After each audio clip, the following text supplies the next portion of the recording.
I want to give us a big picture overview of some different things and kind of speak to theology of money. I did that in the so-called sermon portion of it, but I want to speak a little bit more and help you find some resources that will be helpful. So there are different aspects of our giving, okay? My guess is on Sunday a plate was passed at your church, right? Did anybody not pass a plate? Okay, yeah, we do that pretty well, right? We receive fairly well our regular giving. My giving comes through the electronic funds transfer. Well, my family attends here, so a chunk of it comes here. When I go out and preach, I give into those churches that I preach at as well. So that's how our giving happens. But we as a church, we do fairly well at this aspect. This has been a piece that we've been strong in. And if you think of the competition for charitable giving in our world around us, we're still the #1 charity. We, the religious institutions, are the #1 charity in the world. And we do this piece very, very well. Some of the other pieces we don't do as well. Now, if you have a capital need, we heard about one, Chapel Hill, that you guys were working on. We do fairly well at those other specific times. We'll often bring in a consultant to help with us. We'll do a fundraising piece. We'll raise the resources to do a particular specific need. The piece that we don't do as well at is this legacy gift. There are other institutions in our world that do pretty well at that. If you went to college, you probably have gotten invitations for an annual gift. If you give an annual gift, then they'll maybe follow up with we've got a project, we're looking on it to produce a new building for our new nursing program, whatever it is, okay? They do pretty good with that. And if you give to any of those things, they're going to invite you to remember the university or the hospital foundation. They do pretty well. The church has not done so well at this aspect. But we receive regular gifts on a regular basis, and people's lives are transformed, and they believe that they come to the end of their journey of life, that they're going to have an opportunity to celebrate their lives in a sanctuary with us leading and have a prayers over them. They believe in resurrection, so they do all those pieces, but they don't always give a legacy gift. Okay? Now, if I die, some of you might write a check for, some of our churches, we do a memorial kind of thing, where you write a check for $25 in Dustin's honor, and then I say the sum of those go to this thing. Okay? We'll talk a little bit about that, which is something separate than me leaving in my estate of all the resources that I have at the time of my death. I want to give a dollar amount, or I want to give 10%, or I want to give more to things that I care about that will be a long-term endowed legacy.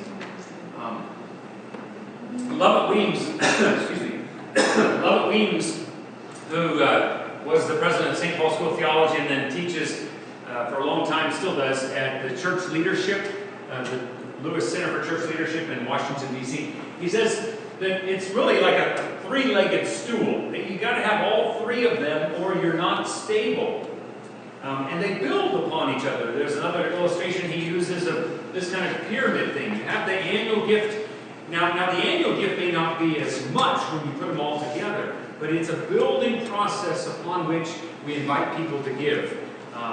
And you do a capstone at the end of that journey with a charitable gift at the end of life. I've been using the language of leaving a lasting legacy and giving the gift of a lifetime. I like that language, that image of giving the gift of a lifetime. I've worked all this time. God, you've helped me. I've done some amazing things, and I want to give some of the best of what I have to pass on to the next generation. So we're going to talk mostly about this bottom one, the legacy gift. Okay, we may have a few comments about the other ones, but we're mostly focusing on the bottom piece today. Although the theology of money relates to all of them. And I think it's important for us to get a sense of what do we believe about money for our own selves. In your packet, on the right-hand side of your packet, there is a piece of paper called a Theology of Giving. This is not mine. They come from, you can find multiple different places where they'll speak to this. But I think for each of us, we need to think through, what do we believe about our money? For us who are clergy, I think we need to get clear, what do we believe about money? When we get up and speak, and I think we're called to speak about it, okay? Our culture says don't talk about it, but I think we need to talk about it. Our struggles, how we relate to our money, and it may be that we're preaching to ourselves as much as we're preaching to somebody else, because that happens, well, for me it happened a lot of times. I was preaching to myself, it just happened to be others got to hear. This comes from Clayton Smith, okay? It comes from his book called Propel. It's at the bottom of there. This is a good resource that you might consider. There are other ones out there that you might consider, but I think, what do you believe about money? And I'm not going to tell you what you should believe about money, but I want you to figure it out, what you believe about money, and to think through and process that. I've said some things about it already, but how do you make sense of it? And if you have a conviction about money, how are you living that out? If I believe X and I'm not doing X, then it doesn't really matter what I believe, okay? It matters what I do. And then humbly, I tell people what I do and invite them to do likewise if we believe that shapes our theology and how we understand God in our world. I think this is great. And to think about us offering a vision that we believe God's calling our ministry, our organization, our church to be about, and us proclaiming that vision and asking people to give generously to make that happen. It matters for your annual gift, it matters for your capital gift, it matters for a legacy gift. So this is a good text. I encourage you to think about it. I've got a couple things here that are repeat. Those top bullets are repeat earlier, but the bottom one here is not a repeat. I went to so there's a bunch of United Methodist foundations across the country, and they have an annual meeting, and I went to the annual meeting this last year, and the person that was leading an orientation thing talked about us connecting to our resources in a way that we really place into God the full of who we are, and our capacity and our resources in our lives. And he said, sometimes people give just a tithe, and I've thought this at times too. If I give my tithe, then I can do whatever I want with the rest of it. That's my money.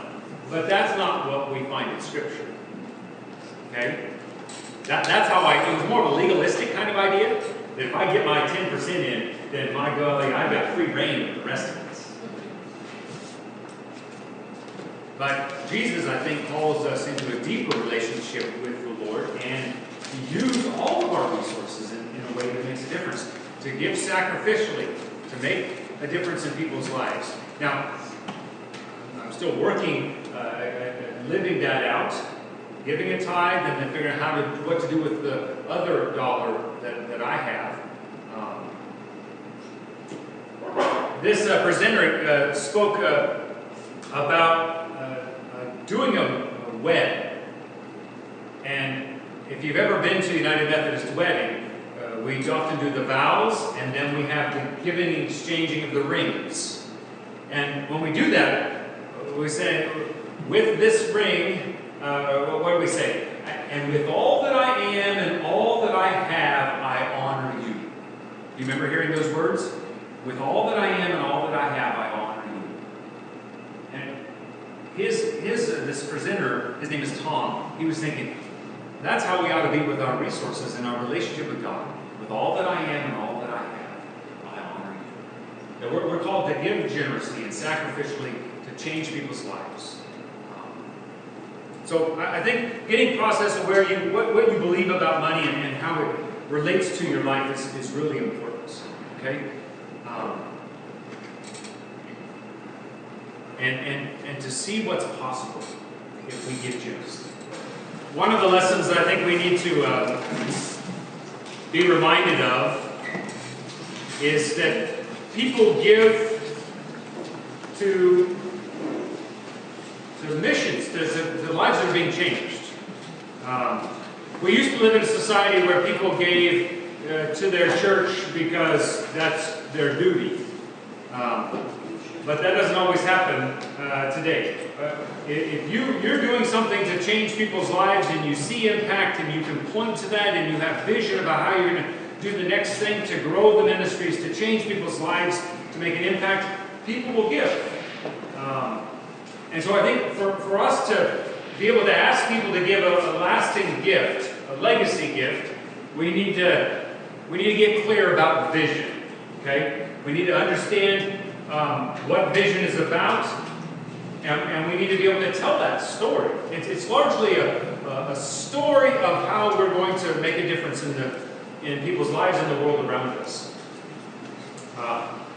And I think if we get that clarity and can paint that picture, people will give generously to the regular giving of the church, to an endowment kind of ministry. If you don't have vision, and you don't have expectation that we're going to be able to do things that through God working with us, I mean, we say all things through Christ who strengthens us, but if we don't think anything can get done here, you know, there's not much going on. We're just going to close up shop. Last one out and turn off the lights. You're probably not going to receive a gift, okay? People will say, we'll give it somewhere else where we can see a lasting difference. So part of it is getting clear about what is the ministries of the church and what is the compelling vision about how we're called to live out the work of Christ in this community that you're in. And what will you do with the resources that we give you and be able to tell those stories, okay? You may not have all the exact clarity of them, but you need to be able to tell about impact. And if you can do those things, I think, and you make an ask, I think people will give joyfully and generously of what they have to make a difference in the world around us. I don't know as we always think through that. I went to one church. I'm going to interject some different stories of different churches that I've been at. I went to one church and they have some funds already and they have a program in place, but new money's not coming into it. Okay? And they're not using it in a way that makes a difference in the world that they can tell a story about. Okay?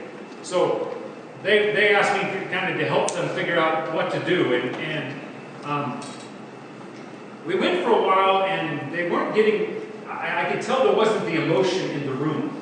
Okay, and it wasn't because they hadn't captured what could be done with the resources that people have given and will give. Because if you give money somewhere and nothing ever happens, you're going to stop giving money. Is that right? I mean, if you're giving something and they're just keeping the money for some future day, or you don't know how the money's being cared for, you're going to be less inclined to give. Or that's been an observation for many of us. Maybe not for each of us, but for many of us. And so I was meeting with this church, and I came to a place of saying, well, let's say this is the question I gave them, was this bottom bullet here. Let's say someone were to give your church $1 million, okay? And it would produce 40 grand every year that couldn't be used for your general operating budget, but for special projects above and beyond your regular ministries to change people's lives in the community. What would you do with 40 grand? Do you have enough vision to spend 40 grand every year?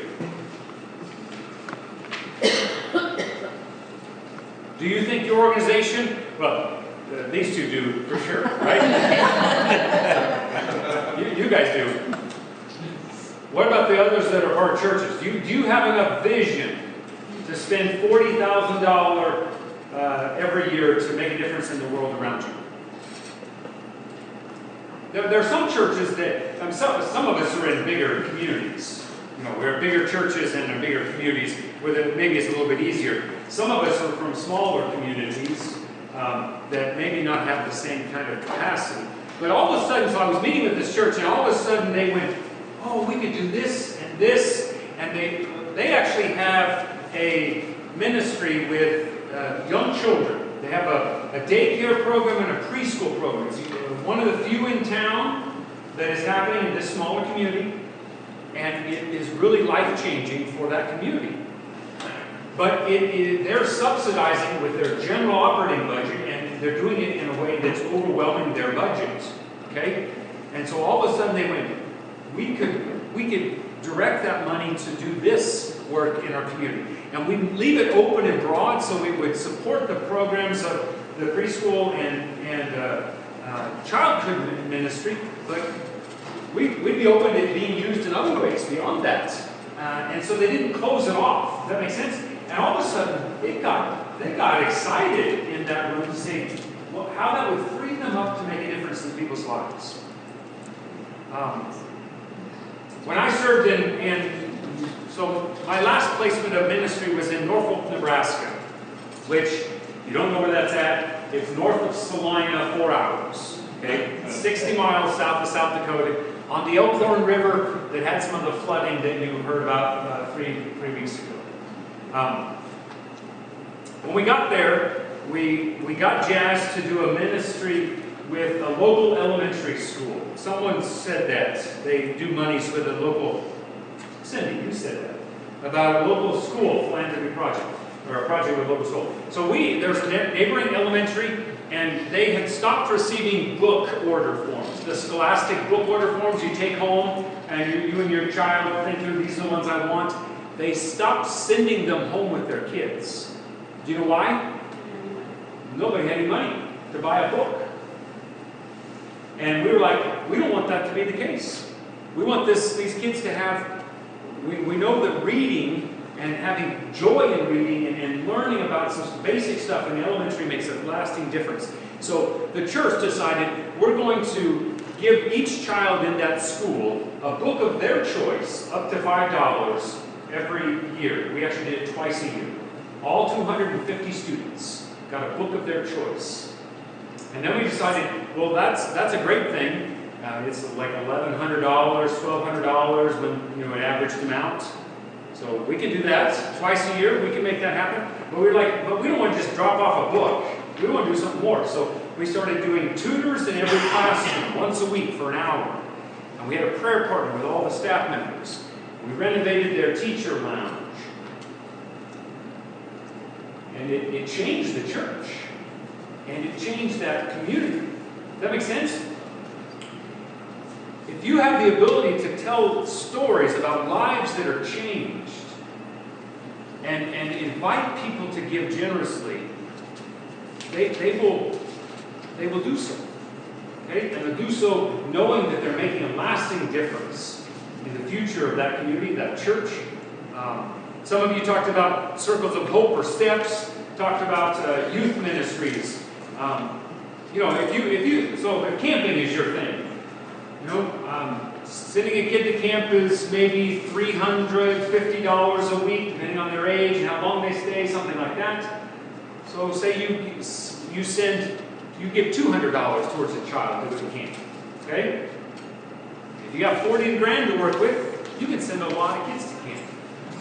We had a family that gave a gift. It was a $150,000 gift, and they wanted it for youth ministries. And every year it would produce $6 grand. Okay? And so we matched that $6 grand with money that we would raise in the regular budget to go on youth mission trips. That was possible. And sometimes when you get outside of your own comfort zone and your own space, in a new place, you have this new connection with God that changes the trajectory of your life.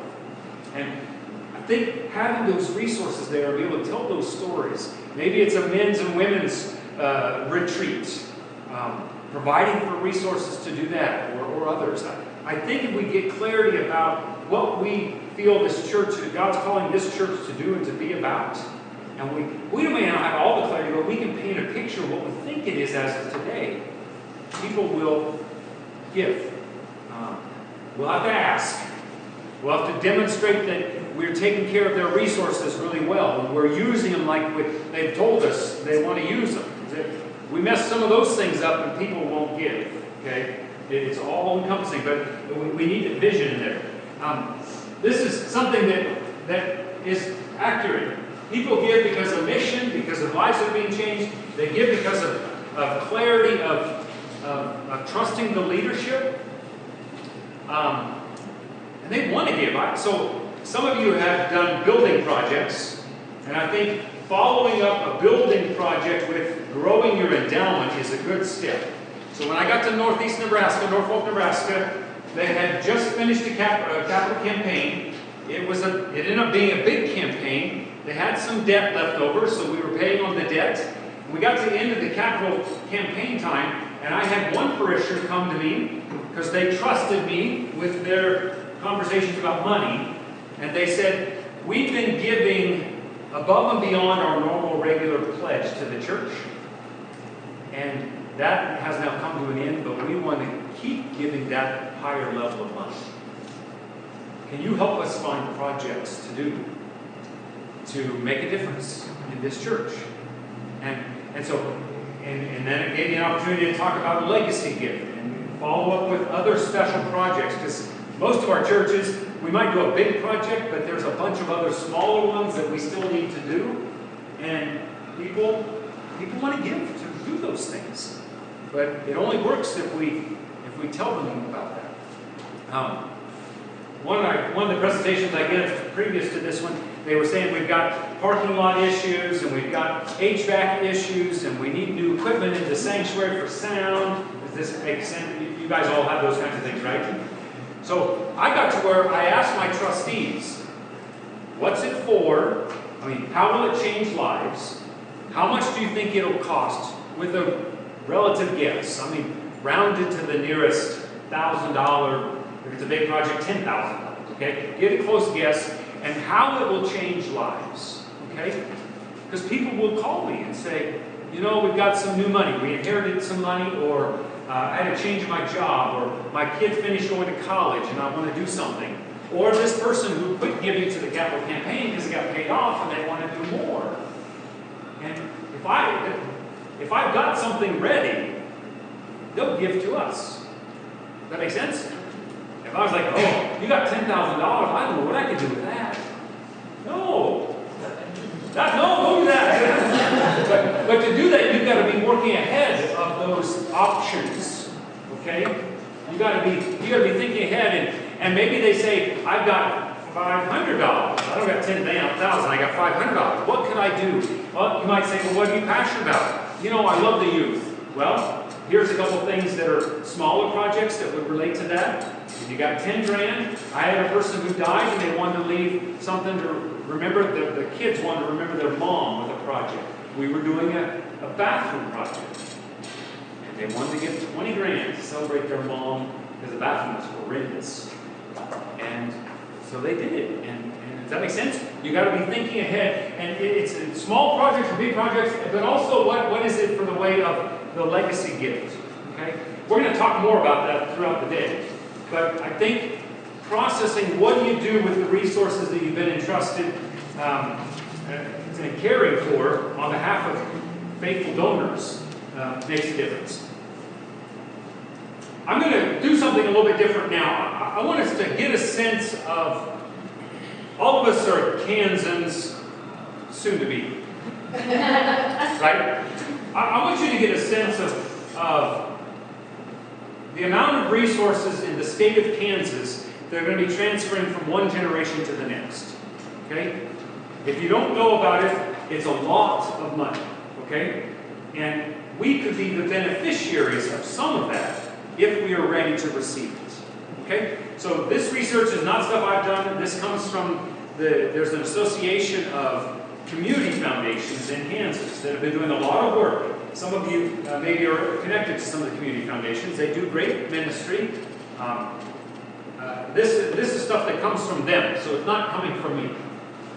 But first I want to talk about giving. So in 2017, this country, the people in this country, gave $410 billion to charitable causes.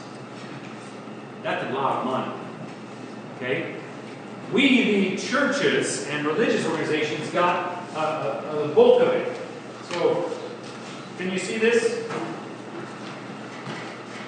So, this is on your sheet. It's not easy to find. You can go online, go into Giving USA if you want to get a bigger picture of this. They have a huge packet that you can get, or you can just get some small snippets. I want you to see a few things here.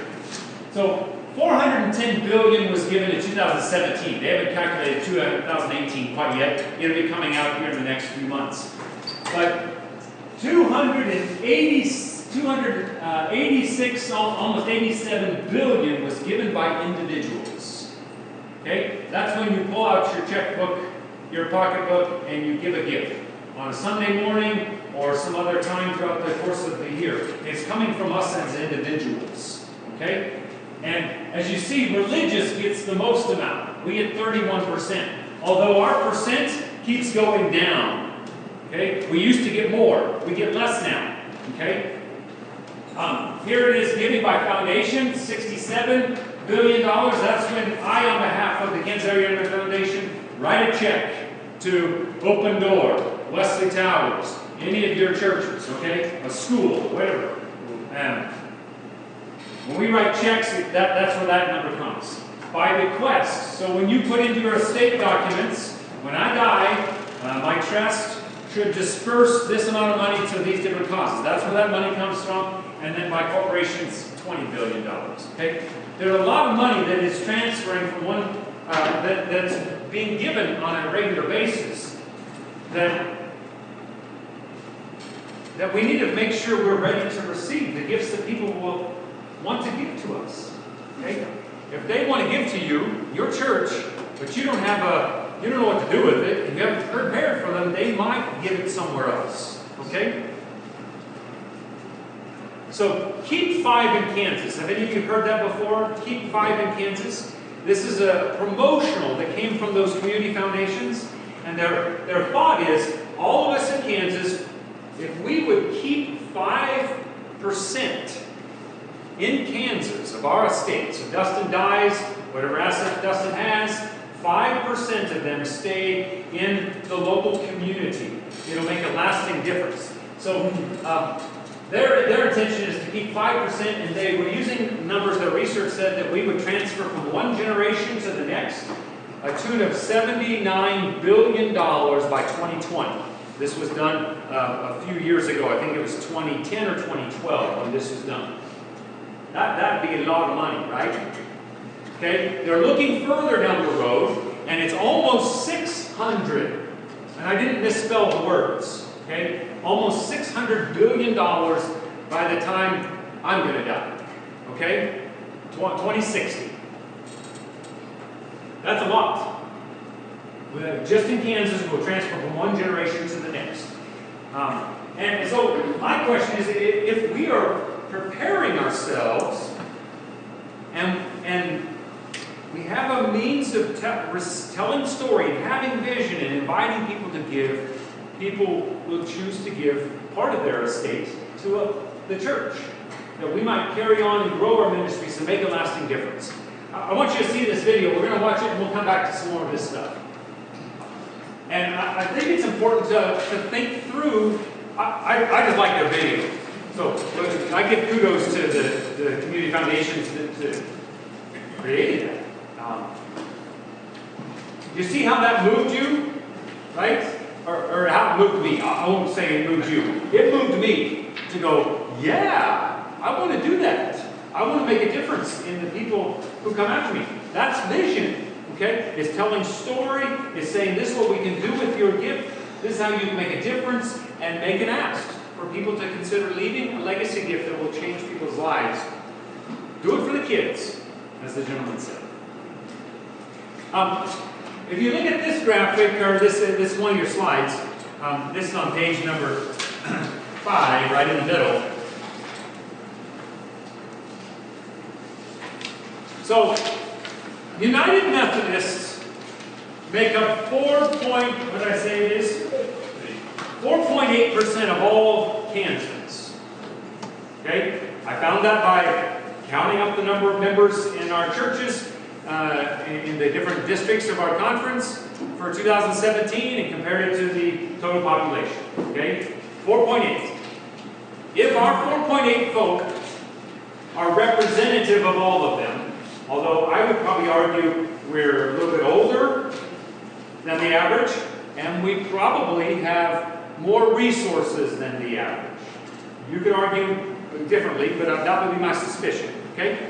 But if we're not, if we're representative of everybody, and we chose to leave a tithe to our church, all of the United Methodists in the state chose to leave a tithe, and we're representative of everybody, by 2060, we'll have left $2.8 billion. That's a lot of money. $2.8 billion. That's if you and I leave a tithe. And that tithe, every year, would produce $100 million for ministry. To help you get a sense, I told you what the Kansas churches spent last year. All of us Kansas churches, almost 700 United Methodist churches, our grand total paid for the whole year was $122 million last year. Not quite, but almost. We could double the amount of resources to do ministry to change lives if we were to give a tithe. Does that make sense? Yeah. Think of your budget, your church's budget. If you were to double that budget, and the second half, you got to use above and beyond to make a difference in people's lives, to transform the community around you. How cool would that be?